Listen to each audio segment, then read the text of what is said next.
Salam alaikum, bonjour. Qui va vous parler de Gog et Magog, qui ils sont, où ils sont, et qu'est-ce qu'ils vont faire plus ou moins.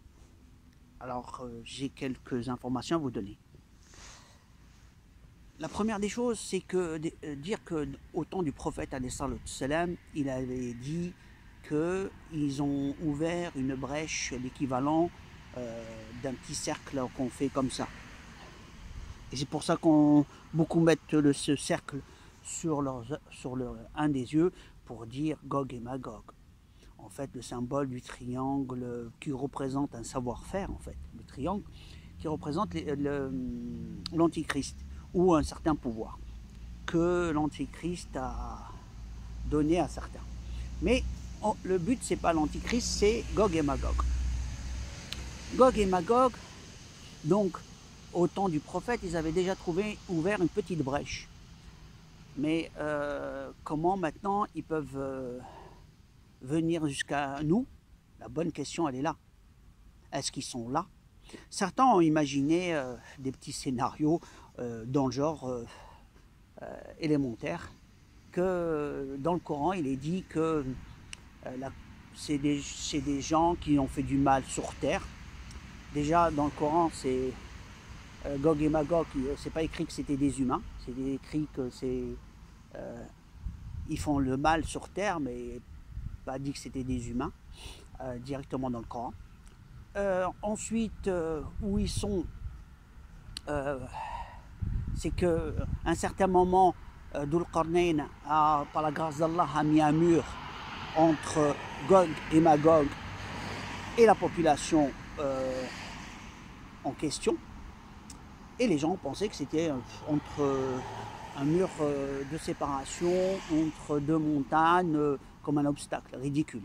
Sachant que dans le Coran, il parle de le mal sur terre. Sur terre, c'est pas une petite tribu dans le sens un peu de terrain, un peu de terre, quoi. Hein. Non, c'est sens large. Hein. Faire le mal sur terre, c'est comme maintenant. Faire le mal sur terre, c'est carrément sur terre, c'est mondial.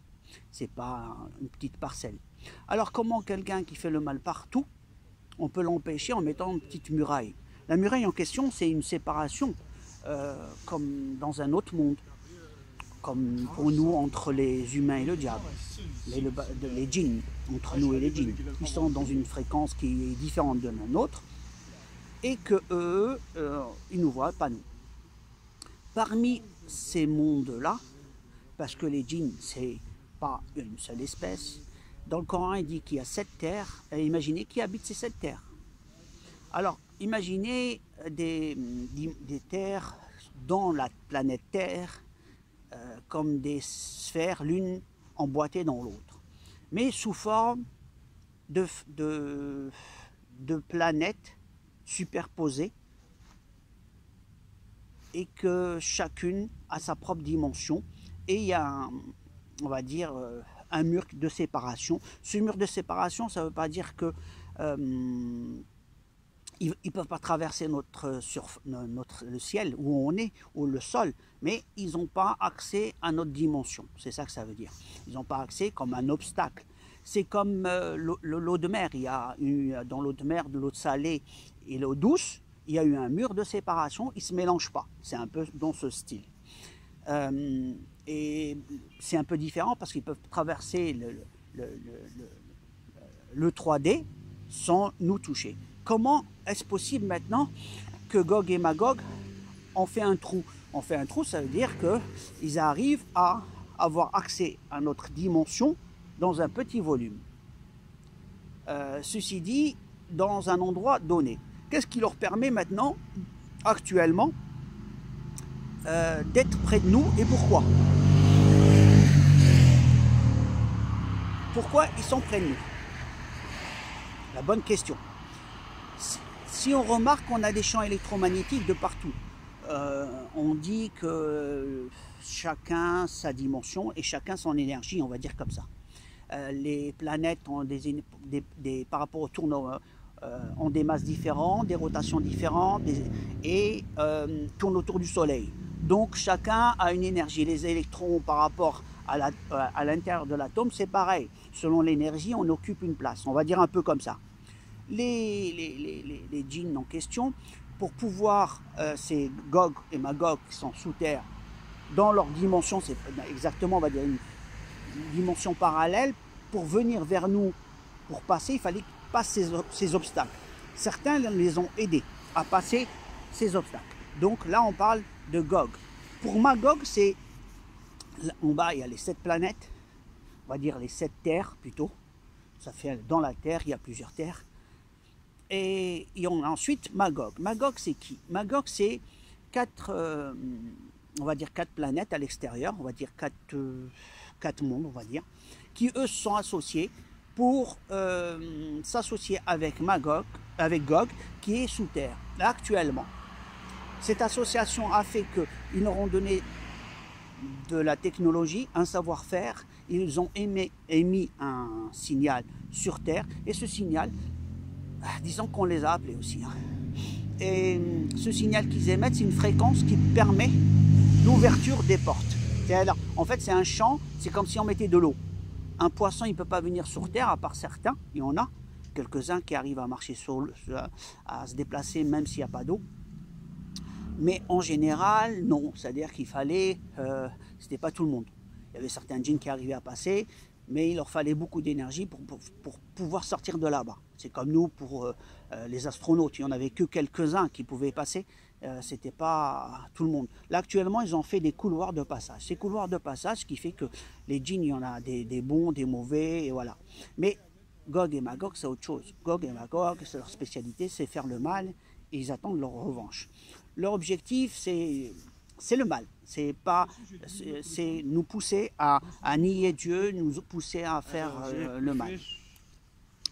Maintenant, Magog, leurs problèmes, ils viennent d'une planète où ils ont besoin de ressources. Ils sont associés et libérés Gog, mais leur liberté actuellement, elle est provisoire. C'est-à-dire qu'ils ont des passages pour nous nuire, sous forme de contrôle, à nous pousser à faire le mal. C'est ce qu'on voit sur Terre, tout le monde fait la guerre et tout le monde on devient un peu chacun pour soi et ainsi de suite. Donc c'est le contrôle mental, et ils préparent leur arrivée grandiose, d'abord avec l'antichrist qui va venir sur Terre, et ensuite une invasion où il y aura le massacre. Dans le Coran, il est dit qu'ils vont venir de partout, et donc ils vont nous massacrer, sauf ceux qui vont aller suivre le messager, quand il va venir, quand il va venir du ciel, et qu'on va aller le rejoindre. En fait, ceux qui vont le suivre, ils vont aller dans un endroit, parce que c'est Allah qui va éliminer tous ceux qui vont nous attaquer. Ils sont plus puissants que nous en technologie. Et donc en conclusion, pourquoi certains dirigeants, même beaucoup de dirigeants, sont associés avec eux et les ont aidés? Ils les ont aidés en contrepartie. Ils les ont aidés en leur donnant des cobayes pour qu'ils fassent des tests sur nous, de contrôle mental. Leur objectif, c'était le contrôle mental. Et de l'autre côté, on leur a donné des technologies importantes. Donc c'était donnant-donnant. Dans ce donnant-donnant, ils ne savaient pas qu'on va à notre faillite, et c'est pour bientôt. Et donc là actuellement, on va passer dans une étape qui va nous protéger, protéger certains et détruire d'autres. C'est que leur émission d'ondes de contrôle va commencer à un certain moment à disparaître pour revenir. Elle va disparaître parce qu'il y a un soleil qui arrive, et ce soleil il fait un bruit. Eux, pour vivre, ils ont besoin de bruit. Il y a on va dire un battement de fréquence sonore et d'un certain champ qui leur permettent de rester sur Terre où on est actuellement. C'est comme un potentiel de survie, on va dire. Actuellement, ce soleil qui arrive sonne comme une cloche. C'est pas pour rien qu'il sonne comme une cloche. On l'a appelé comme ça d'ailleurs. Il a un bruit de cloche. Si vous faites des recherches, ils l'ont appelé un astre, mais c'est un soleil avec 7 planètes. Hein. C'est pas un astre, hein. C'est carrément un soleil. Et il tourne dans le sens inverse du système solaire qu'on a. Hein. Donc, et puis il n'obéit à aucune loi qu'on connaît physique. Voilà ce qu'ils ont dit. Donc il est un peu particulier. Il émet un son comme une cloche. Et en même temps il a des fréquences gamma. En fait il perturbe leur attaque. Et ce qui fait qu'à un certain moment, on va être un peu plus libéré. Mais quand il va partir, il va passer, ensuite il va partir. Et quand il va partir, là, ils vont faire leur invasion. Et là, on passe au grand test. Hein. On passe au grand test. Donc, il y a plusieurs étapes. La première, c'est l'arrivée du Mahdi. La deuxième, avant, il y a les catastrophes, bien sûr, naturelles qui vont arriver. Et ensuite, il y a l'arrivée du Mahdi. Ensuite, il y a l'Antichrist qui arrive. Après, il y a Issa qui arrive. Et non, il y a l'Antichrist avec leur show extraterrestre qui vont nous faire un gros show. Ça va être un gros show. Hein. C'est Disneyland en 3D. Invasion totale et avec beaucoup de faux et du vrai. Il y a du vrai et du faux. Le vrai, donc des allocs. Ils vont nous mettre des trucs, des soucoupes qui n'existent pas et il y en aura quelques-uns. Par contre, ce que j'ai su, c'est que 85% de la population est contrôlable. Il va rester 15%. Leur système fonctionne à 85%. C'est dû à la physiologie des gens. Voilà.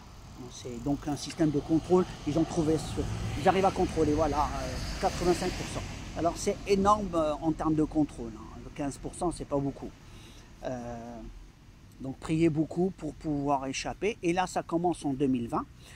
Pour savoir, il y a la Yellowstone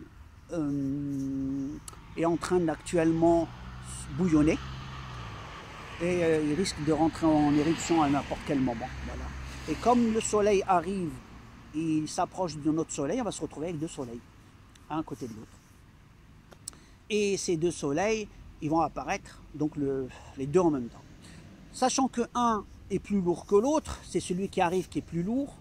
Conclusion, on va tourner autour de qui? Ça pose problème. Et sur son passage, il va attirer le magma il est en train de le faire déjà. Donc ça va provoquer des volcans et donc suivi de tremblements de terre. Vous imaginez les catastrophes. Celui de Yellowstone, c'est un magma qui est équivalent à 27 000 bombes d'Hiroshima. Alors on imagine ce qui va rester s'il explose. Donc je vais vous dire que bonne année, meilleurs vœux, et je vous souhaite le meilleur pour l'avenir. À la prochaine vidéo.